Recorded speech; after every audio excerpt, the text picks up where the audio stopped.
નમસ્તે વિદ્યાર્થી મિત્રો, આ વિડીયોમાં આપણે ધોરણ 6ના વિદ્યાર્થીઓ માટે સ્વઅધ્યયન પોથી ભાગ ત્રીજો, જેમાં અંગ્રેજી વિષયમાં સેકન્ડ સેમમાં યુનિટ ફર્સ્ટ આપવામાં આવેલું છે ટેસ્ટ ઓફ ઇન્ડિયા. એની એક્ટિવિટી 1 થી 5 આપણે એનું સંપૂર્ણ સોલ્યુશન જોઈશું. વિદ્યાર્થી મિત્રો, આ સંપૂર્ણ સોલ્યુશન માટે આપણે હવે આગળનો વિડીયો જોઈએ. મિત્રો, મારી યુટ્યુબ ચેનલ પર તમે નવા હો તો મારી યુટ્યુબ ચેનલ માય સ્ટુડન્ટ્સ એજ્યુકેશનને તમે સબસ્ક્રાઈબ કરજો અને તમારા અન્ય મિત્રોને પણ શેર કરજો.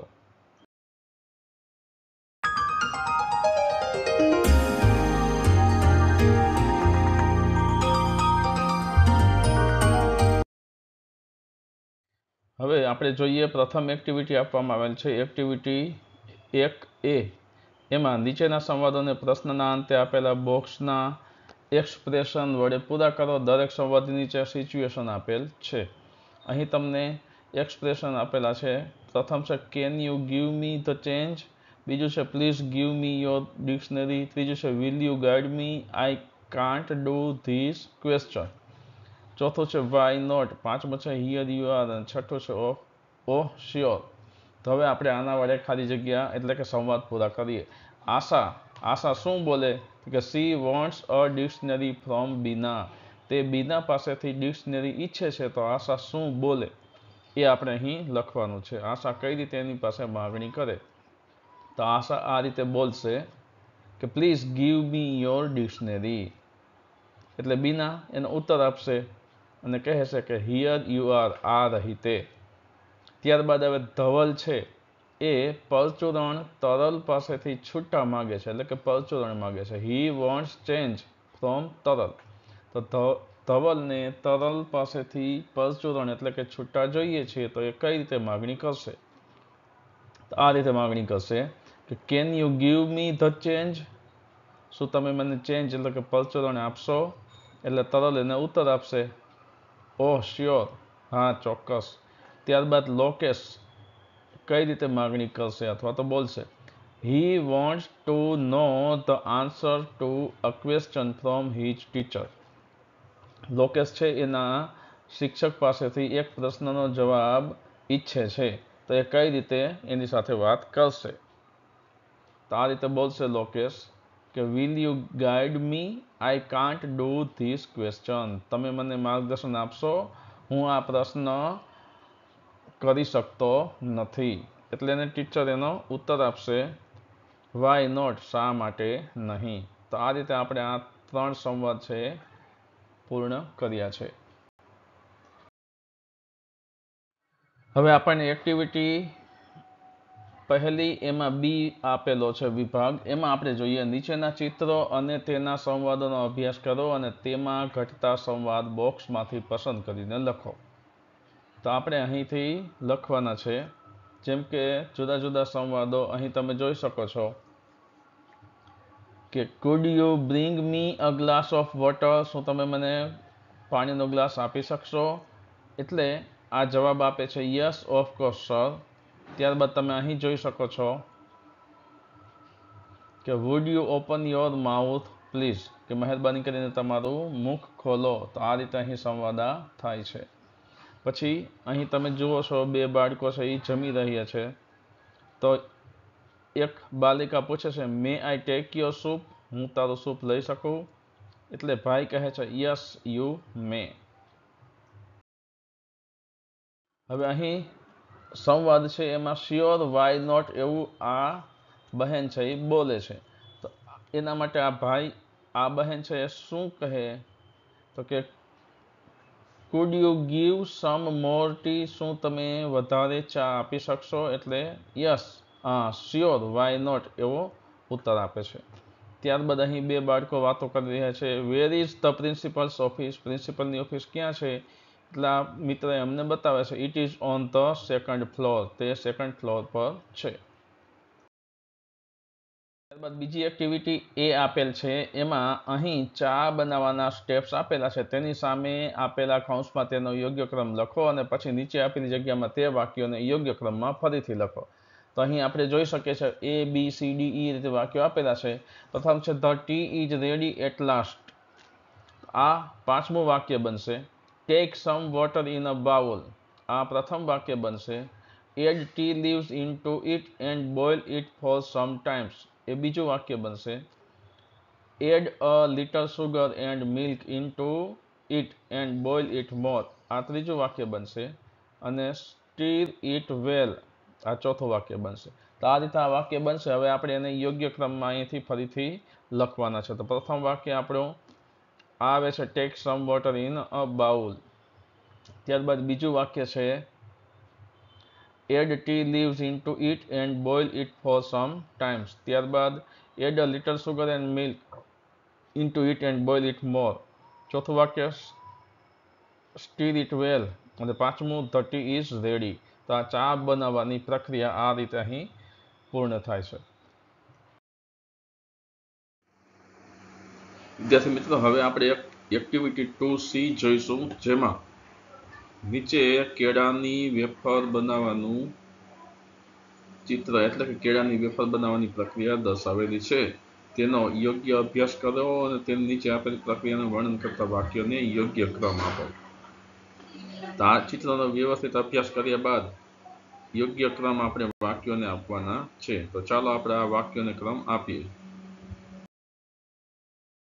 તો પ્રથમ વાક્ય બનશે અ સ્પેશિયલ મશીન પીલ્સ બનાના. જો તમે મિત્રો અહીં જોઈ શકો છો કે કેળાની વેફર્સ છે એ બનાવવા માટે પ્રથમ તો કેળાની છાલ ઉતારવાની હોય છે. સ્પેશિયલ મશીનથી કેળાની છાલ ઉતારે છે. તમને અહીં દરેક જગ્યાએ ચિત્ર પણ જોવા મળશે, એક પછી એક જે રીતે ક્રમ આવશે એ રીતે. બીજો ક્રમ બનશે wash banana in fresh water. Banana એટલે કેળાને ફ્રેશ વોટરમાં સાફ કરવાના છે, ધોવાના છે. અહીં તમે ચિત્ર જોઈ શકો છો. ત્રીજું વાક્ય બનશે a chopping machine make slice of banana. બનાનાની સ્લાઇસ બનાવશે, એના ટુકડા કરશે મશીન દ્વારા. તો એ ચિત્ર પણ તમે અહીં જોઈ શકો છો. તો ત્રીજું વાક્ય છે એફ છે એ ત્રીજું વાક્ય બનશે. ત્યારબાદ આપણે ચોથું વાક્ય જોઈએ wash the slice of banana. બનાનાની સ્લાઇસને ધોવો. તો અહીં તમને ચિત્ર જોઈ શકો છો. બનાનાની જે સ્લાઇસ બનાવેલી છે એને અહીં ધોવામાં આવે છે. ત્યારબાદ પાંચમું વાક્ય બનશે fry all banana slice in hot oil. ગરમ તેલમાં બધા જ સ્લાઇસને, કેળાની વેફર્સને એટલે કે સ્લાઇસને તળવાની છે. તો અહીં તમે ચિત્ર જોઈ શકો છો. જે છે એ પાંચમું બનશે. ત્યારબાદ છઠ્ઠું a special sleeve takes out all cooked chips. બધી જે કુક થઈ ગયેલી છે, તળાઈ ગયેલી છે, એને સ્પેશિયલ સ્લાઇસ ચાણી દ્વારા બહાર કાઢવામાં આવશે. એ ચિત્ર પણ તમે અહીં જોઈ શકો છો. તો આ છઠ્ઠું વાક્ય છે એ બનશે. A huge fan cools banana chips. હવે મોટો પંખો છે એ બનાનાની ચિપ્સને ઠંડી પાડશે. એ ચિત્ર પણ તમે અહીં જોઈ શકો છો. સાતમું વાક્ય બનશે. આઠમું છે sprinkle spice on the banana chips. Banana ચિપ્સની ઉપર હવે જુદા જુદા મરી મસાલા છે એ છાંટવામાં આવશે. નવમું વાક્ય બનશે a big packing machine packs them. મોટું પેકિંગ મશીન છે એને પેક કરશે. એ નવમું ચિત્ર તમે અહીં જોઈ શકો છો. એ છે એ નવમું મશીન. ત્યારબાદ દસમું distribute the packages around the world. સમગ્ર વિશ્વમાં આ પેકેજીસને વહેંચો. તો આ રીતે આપણે આ વાક્યો એને યોગ્ય ક્રમમાં મૂકવાના છે. ત્યારબાદ એક્ટિવિટી 2D છે. કૌંસમાં આપેલા શબ્દોનો ઉપયોગ કરીને દહીંમાંથી ઘી બનાવવાની રીત વિશે 5 વાક્યો લખો. જેમાં curd, churn, pot, butter, float, boil, sieves અને ફિલ્ટર. આ શબ્દનો આપણે ઉપયોગ કરવાનો. પ્રથમ વાક્ય આપે છે churn the curd in a pot with a butter. Churn. ત્યારબાદ બીજું વાક્ય બનશે as you keep churning the butter will separate from the curd and float on top. ત્રીજું વાક્ય બનશે scoop out the butter and put it in a clean pot to boil. ચોથું વાક્ય બનશે boil the butter slowly until it turns into a golden liquid which is ghee. અને પાંચમું finally use a sieve or filter to remove any leftover solids. Living pure ઘી behind. તો આ રીતે આ વાક્યો છે એ તમારે એની અંદર લખવાના છે. એક્ટિવિટી ત્રીજી છે, સલાડ બનાવવા માટે જરૂરી વસ્તુઓ પસંદ કરી તેમની સામે આપેલા કૌંસમાં ખરાની નિશાની કરો. તો અહીં તમે જોઈ શકો છો જુદા જુદા અનેક પ્રકારની વસ્તુઓના નામ આપેલા છે. એમાંથી આપણે સલાડ માટે શું શું જરૂરી છે તો કે કેરટ જરૂરી છે, કેબેજ જરૂરી છે, ક્યુકમ્બર જરૂરી છે, રેડિશ જરૂરી છે અને ફ્રૂટ મસાલાની જરૂર પડશે. ત્યારબાદ ચોથી એક્ટિવિટી છે, કોલમ એમાં 4 પરિચિત શબ્દો આપેલા છે. એ બધા કોઈ એક ક્ષેત્રના છે. નીચેના બોક્સમાંથી યોગ્ય ક્ષેત્રને પસંદ કરીને કોલમ બીમાં તેમની સામે મૂકો. બાળમિત્રો, તમારા પાઠ્યપુસ્તકમાં છેલ્લે આપેલા પરિશિષ્ટના પાનાનો અભ્યાસ કરો, તેમાંથી તમને મદદ મળશે. તો આ જુદા જુદા શબ્દો છે એને આપણે યોગ્ય વિભાગમાં ગોઠવવાના છે. એ વિભાગમાં પ્રથમ છે સ્પ્રિંગ, સમર, ઓટમ્ન અને વિન્ટર. તો એ બધી સિઝન્સ છે. એ જ રીતે આપણે જાન્યુઆરી, ફેબ્રુઆરી, માર્ચ, એપ્રિલ જોઈએ તો એ બધા મંથ્સ છે. વેનસડે, ફ્રાઈડે, સન્ડે, ટ્યુઝડે એ બધા ડેઝ છે. Spear, bow and arrow, gun, sword એ બધા વેપન્સ છે. ક્રિકેટ, ફૂટબોલ, હોકી, કેરમ એ બધા ગેમ સિરીઝમાં આવશે. Almond, cashew nut, fig, walnut એ ડ્રાય ફ્રૂટમાં આવશે. બનિયન, પીપલ, નીમ, બબુલ એ બધા ટ્રીઝમાં છે. રોઝ, હેબિસ્કસ, લોટસ, મેરીગોલ્ડ એ બધા ફ્લાવર્સ છે. પિયાનો, હાર્મોનિયમ, તબલા, ગિટાર એ બધા ઇન્સ્ટ્રુમેન્ટ્સ સંગીતના સાધનો છે. ગ્રોસર, ટેઇલર, હોકર, ટીચર એ બધા પ્રોફેશન્સ છે. ત્યારબાદ 11મું છે બી, બટરફ્લાય, ગ્રાસહોપર, ફ્લાય. તો એ બધા ઇન્સેક્ટ્સમાં જંતુઓમાં આવશે. પછી 12મું છે હેમર, સિકલ, સ્પેડ, ક્લિયર એ બધા ટૂલ્સ છે. 13મું છે એપલ, પિયર, ગ્રેપ્સ, પોમગ્રેનેટ એ બધા ફ્રૂટ્સમાં આવશે. સ્પેરો, ક્રો, ઓઉલ, ઈગલ એ બધા બર્ડ્સ છે. બ્લુ, યેલો, રેડ, ગ્રીન એ બધા કલર્સ છે. અનિયન, પોટેટો, કબીજ, ગાર્ડ એ બધા વેજીટેબલ્સ. ત્યારબાદ 17મો કોપર, ગોલ્ડ, સિલ્વર, એલ્યુમિનિયમ. તો એ બધી છે મેટલ્સ છે. અંકલ, આંટ, નેવ્યુ, નાઇસ એ બધા રિલેટિવ્સ છે. ટ્રાયેંગલ, સર્કલ, ઓવલ, સ્ક્વેર એ બધા શેપ્સ છે. અને પ્લેટ, બાઉલ, સ્પૂન અને પેન એ બધા કિચનવેર છે. તો આ રીતે આપણે આને યોગ્ય જૂથમાં યોગ્ય નામ મૂકવાનું છે. ત્યારબાદ 5મી એક્ટિવિટી છે, નીચેના ફકરાને યોગ્ય રીતે પુનઃ લખો. જ્યાં જરૂર ત્યાં યોગ્ય વિરામ ચિહ્નો અને કેપિટલ અક્ષરનો ઉપયોગ કરો. તો અહીં તમને એક પેરેગ્રાફ આપેલ છે. એમાં અમુક જગ્યાએ તમારે કેપિટલ અક્ષર મૂકવા પડશે, અમુક જગ્યાએ અલ્પ વિરામ, પૂર્ણ વિરામ એ રીતે યોગ્ય વિરામ ચિહ્નો પણ મૂકવાના રહેશે. તો આપણે આને કઈ રીતે લખીએ એ જોઈએ. તો અહીં તમે જોઈ શકો છો કે આઈ એમ વિહાન પટેલ. તો અહીં વી છે એ કેપિટલ મૂકવાનો છે. તો અહીં તમે જે જગ્યાએ કેપિટલ મૂકેલ છે એ મેં અંડરલાઈન કરીને બતાવેલ છે. I am Vihaan Patel. I live in a small village called Hadiyana.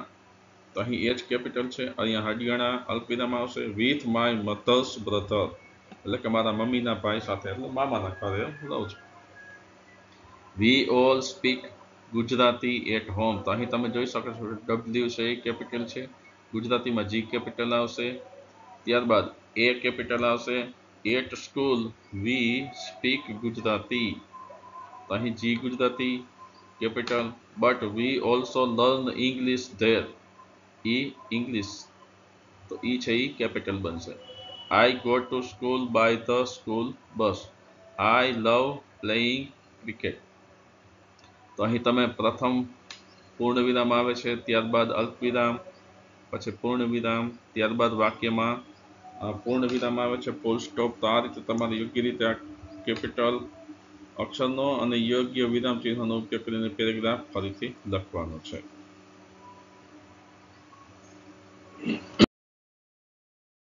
તો મિત્રો આપણે સ્વાધ્યાયન પરથી ભાગ ત્રીજો આપવામાં આવેલ છે. એમાં અંગ્રેજી વિષયમાં ધોરણ 6 ના વિદ્યાર્થીઓ માટે જે પ્રથમ યુનિટ આપવામાં આવેલું છે ટેસ્ટ ઓફ ઇન્ડિયા, એનું 1 થી 5 એક્ટિવિટી છે એનું સોલ્યુશન જોયું. મિત્રો, મારી યુટ્યુબ ચેનલ માય સ્ટુડન્ટ્સ એજ્યુકેશનને સબસ્ક્રાઈબ કરજો અને તમારા અન્ય મિત્રોને પણ શેર કરજો. ધન્યવાદ. હવે આપણે બીજો પાર્ટ, આગળના એક્ટિવિટી આપેલ છે એના માટેનો વિડીયો જોઈશું.